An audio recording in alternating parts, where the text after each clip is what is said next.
Assalamualaikum sahabat motivasi Islam yang dirahmati Allah Subhanahu wa Ta'ala. Hari ini, izinkan saya mengajak Anda menapaki sebuah kisah yang Allah abadikan dalam kitab sucinya. Kisah yang menjadi peringatan sekaligus ujian terbesar bagi umat manusia. Kisah tentang sumpah iblis yang berjanji untuk menyesatkan kita hingga hari kiamat. Dengarkanlah dengan hati yang terbuka. Allah Subhanahu wa Ta'ala berfirman dalam surat Al-Hijr ayat 39-40. Iblis berkata, "Ya Tuhanku, oleh karena Engkau telah memutuskan bahwa aku sesat, pasti aku akan menjadikan mereka, manusia, memandang baik perbuatan buruk di muka bumi. Dan pasti aku akan menyesatkan mereka semuanya, kecuali hamba-hambamu yang ikhlas di antara mereka."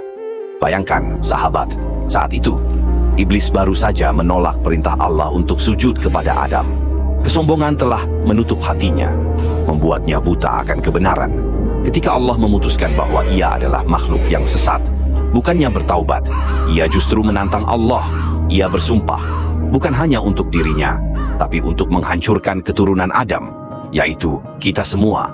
Inilah permusuhan abadi yang tidak pernah berhenti sejak awal penciptaan manusia hingga hari kiamat. Perhatikanlah kata-kata iblis. Aku akan menjadikan mereka memandang baik perbuatan buruk di muka bumi. Inilah strategi utama iblis. Membuat dosa terlihat indah. Membuat kemaksiatan terasa manis. Ia tidak datang dengan wajah menyeramkan.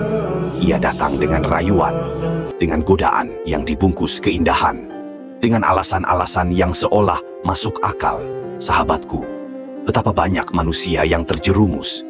Bukan karena mereka ingin berbuat dosa secara terang-terangan, tapi karena mereka dibujuk, diyakinkan bahwa yang salah itu benar, dan yang benar itu salah.